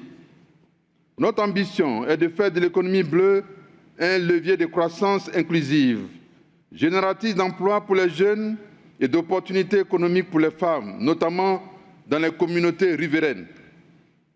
Troisièmement, l'intensification de la lutte contre les pollutions marines. À cet effet, un plan national de gestion des déchets côtiers, notamment d'origine plastique, a été lancé avec des mesures de réduction, de recyclage et de responsabilisation des producteurs. Par ailleurs, nos efforts se poursuivent en matière de restauration des mangroves et de protection des infrastructures côtières afin de renforcer la résilience de nos écosystèmes et de nos populations face aux aléas climatiques. Quatrièmement, un engagement actif dans les mécanismes régionaux de coopération à travers notamment la Convention d'Abidjan, cadre fondamental pour la gestion intégrée du littoral africain, le partenariat régional pour la gouvernance des océans en Afrique de l'Ouest et les initiatives du groupe africain pour l'économie bleue. Cinquièmement, la ratification de l'accord se rapportant à la Convention des Nations Unies sur le droit de la mer et portant sur la conservation et l'utilisation durable de la diversité biologique marine des zones ne relevant pas de la juridiction nationale.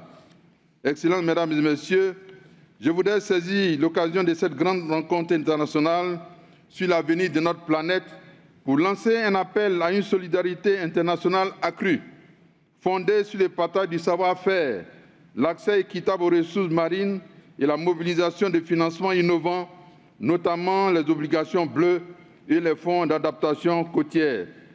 Je plaide également pour une solidarité renforcée entre pays du Sud, ainsi qu'un soutien technique et financier accru de la communauté internationale pour accompagner les pays en développement dans la mise en œuvre de l'ODD 14. La Côte d'Ivoire soutient pleinement la mise en place d'un fonds mondial dédié à l'action pour les océans qui serait accessible, transparent et inclusif, car l'avenir de l'humanité en dépend. C'est pourquoi nous devons agir avec urgence, mais aussi avec espoir, conviction et cohérence. Le président Alassane Ouattara réaffirme son plein engagement à la mise en œuvre de l'ODD 14 et se tient disposé à travailler avec l'ensemble des États membres, des partenaires techniques et financiers ainsi que la société civile pour faire des océans un vecteur de paix, un moteur de prospérité partagée et de durabilité environnementale. Je vous remercie de votre attention. Thank you. The next speaker will be His Excellency Dalton Tagalagi, Prime Minister of Niue.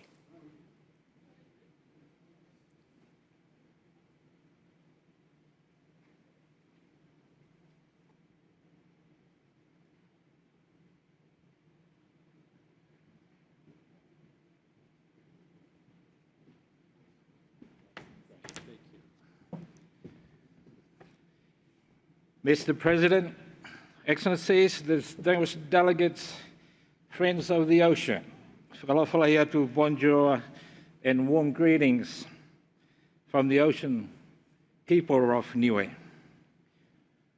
You might be wondering where Niue is on this earth. Niue is a small God's island with under 2,000 people, surrounded by the big blue ocean. While our land spans just over 260 square kilometers, our ocean space, our exclusive economic zone is more than 318,000 square kilometers. For Niue, the ocean is not a resource. It is a relative central to our identity, our well-being, and our future. Neighboring islands, Tonga, Samoa, Cook Islands, and others lie blue corridors. But conservation is only as strong as its foundation. That's why we created the Niue Ocean-wide Trust, a sustainable finance mechanism to secure the long-term protection of our oceans and the resilience of our people. Through this trust, we launched the Ocean Conservation Commitments, the OCCs, a direct, innovative instrument for governments, philanthropies, and citizens to invest in a marine protection. We have already raised New Zealand $7 million towards our New Zealand $32 million target. Once fully capitalized, the trust will function as a self-sustaining endowment, funding both conservation and a sustainable blue economy, reinforcing of the ocean protection for generations to come. We are also proud to be among the first Pacific Island countries to join the Agreement on Biodiversity Beyond National Jurisdiction, the PPNJ Treaty here in Nice. Niue will formally sign the agreement and begin work towards its ratification. This is a signal of commitment, our continued commitment to safeguarding the high seas and contributing to the global common good. Our oceans is also a sanctuary for whales, where Niue has declared its entire EEZ in 2003, and we continue to advocate for their protection as part of the broader migratory species conservation. And these gentle giants are not only part of our natural heritage, they are part of our story. Protecting them means protecting the health of the ocean as a whole. Niue is proud to contribute to the original vision of unlocking blue Pacific prosperity, demonstrating that even the smallest nation can lead with a vision, innovation, and enduring action. But we cannot do this alone. We need fair, accessible financing. We need political will. And we need partners who value the long-term impact over short-term returns. Let Niue be a demonstration of what is possible when leadership is grounded in community, science, and culture. Let us all rise to the urgency of this moment. The time is now to act, to invest, and to protect what protects us. If we fail the oceans, we fail this planet.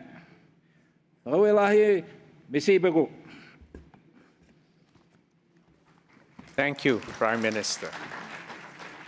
I now have the honor to invite His Excellency Thomas Taraba, the Deputy Prime Minister and Minister of Environment of Slovakia.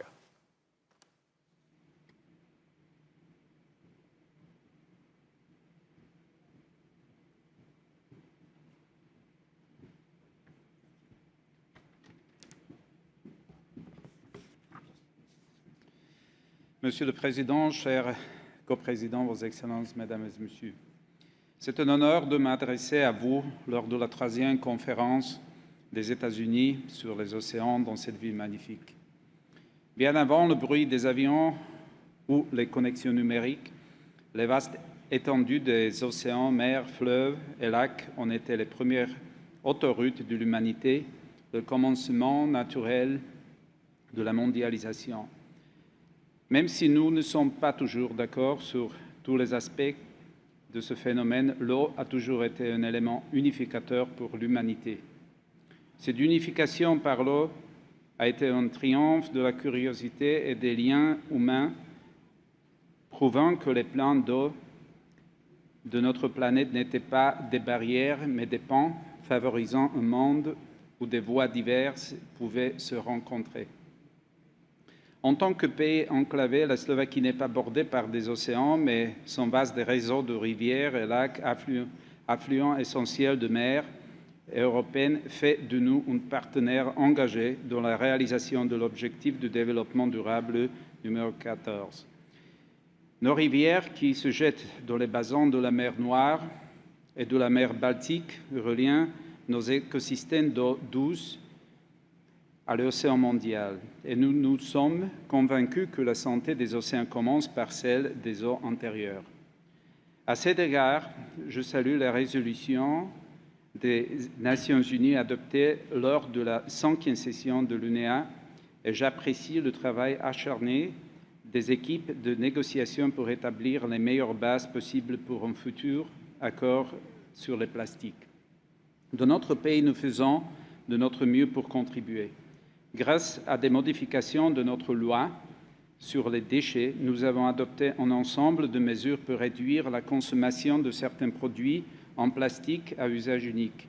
Parallèlement, nous mettons en place des systèmes rigoureux de recyclage des plastiques et renforçons la les capacités de recyclage grâce à un système de consignes dont se sont inspirés plusieurs autres pays en Europe et dans le monde. Je tiens également à souligner que la Slovaquie s'efforce de trouver des solutions novatrices pour contribuer à la réalisation de l'objectif 14 du programme 2030. Nous avons déployé des systèmes avancés de surveillance de la qualité de l'eau dans nos 1700 lacs et 50 000 km de rivières, fournissant des données qui éclairent les politiques relatives aux eaux douces et marines. Nous partageons cette expertise avec les pays en développement pour renforcer leur capacité à gérer les bassins fluviaux qui alimentent les océans. Nous accordons aussi de l'importance au savoir-faire traditionnel de nos communautés rurales, dont les pratiques durables guident nos stratégies de gestion de l'eau. En solidarité, nous soutenons aussi les États côtiers et insulaires vulnérables.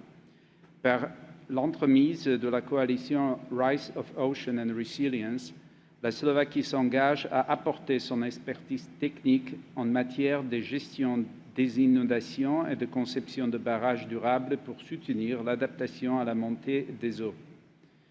Notre pays est également prêt à s'engager activement dans l'échange de connaissances, le financement d'initiatives et le soutien de politiques contribuant à la durabilité des écosystèmes marins. Que cette troisième conférence des États-Unis sur les océans soit le catalyseur d'une action unifiée où les nations continentales et côtières travaillent ensemble en s'appuyant sur la science, les finances et la solidarité pour garantir une planète bleue prospère. Merci beaucoup pour votre attention. Thank you. Excellencies, we've just heard from the last speaker for today's session. We shall continue hearing statements in the general debate tomorrow morning at 10 a.m. in this hall. This meeting is adjourned.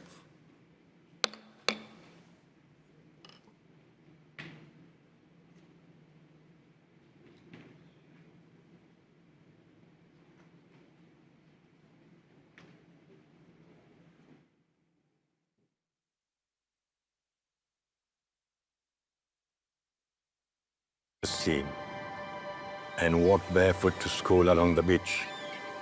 From an early age, I felt the closeness of the ocean, spiritual as well as physical. The ocean has always been a very important part of my life. When you grew up on the shores of the Mediterranean, you understand how important the global ocean is and what it provides for us. When I was young, one of the things that we did was scuba dive and hunt bumphead parrotfish. That was to survive. That was to provide income for our family.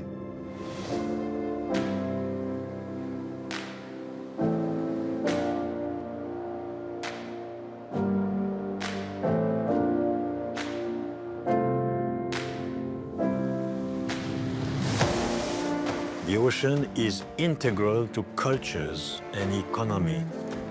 The health of the ocean is the health of our planet. The ocean is part of our life support system.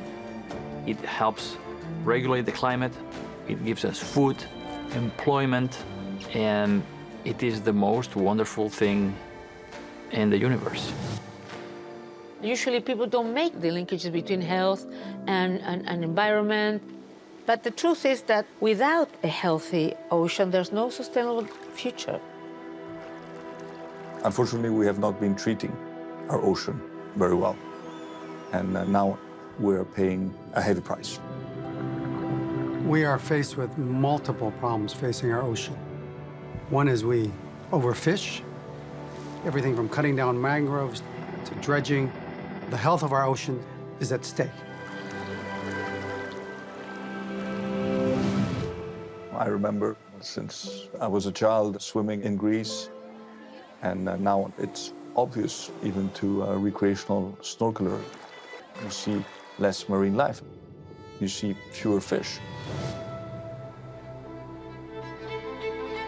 Many fishers, they are 80 years old, they are still fishing, but their children, they will not continue to be fishers. Balıkçı olarak doğdum. Ailem balıkçı olduğu için. Boş, doğru.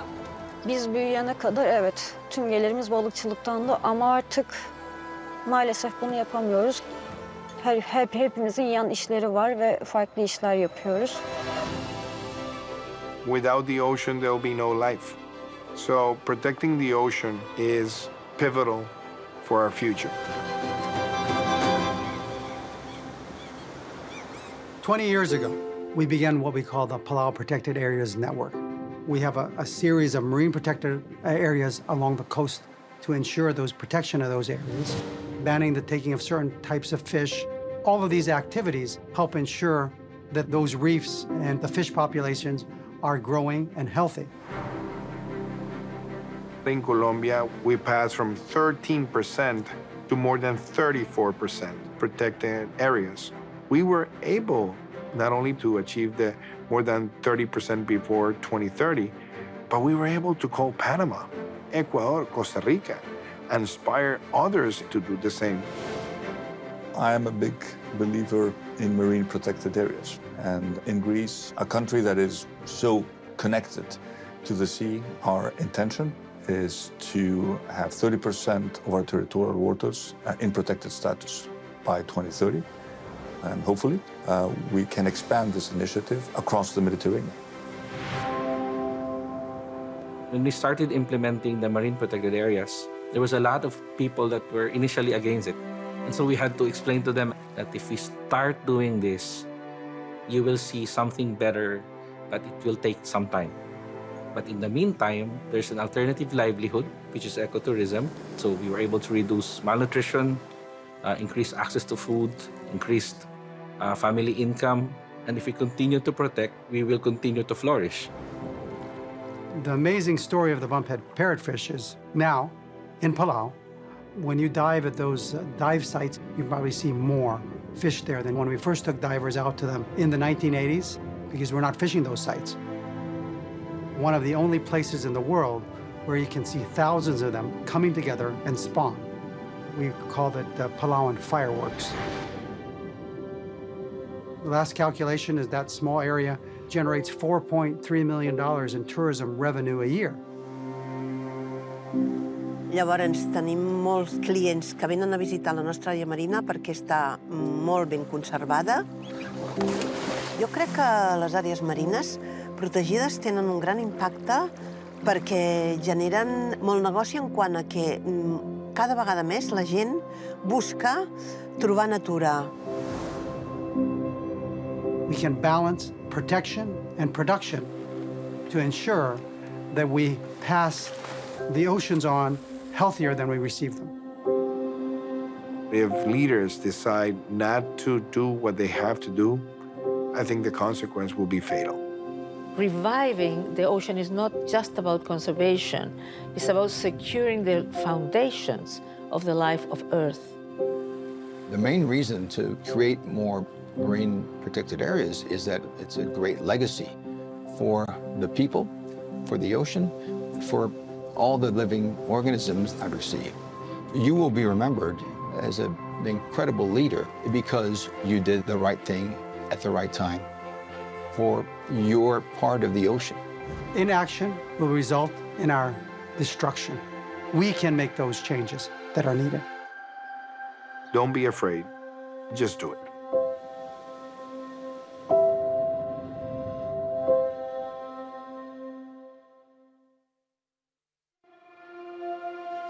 The ocean is our planet's life support, our source for nourishment. We rely on the ocean for food, transport, and trade, sustaining over 3 billion people worldwide. As the lungs of the Earth, the ocean generates half of the oxygen we need. A powerful carbon sink, it is our greatest ally against climate change. The ocean is home to nearly 1 million known species, and so much unknown, still waiting to be discovered. Yet the ocean is in deep crisis. Choked by plastics, pollution, and chemicals, temperatures are rising, acidity climbing, sea levels surging, fish stocks plummeting. Marine ecosystems across the globe are under threat. But we have the solutions, and we've seen progress. Coral restoration, industry regulations, international collaborations, science and innovation.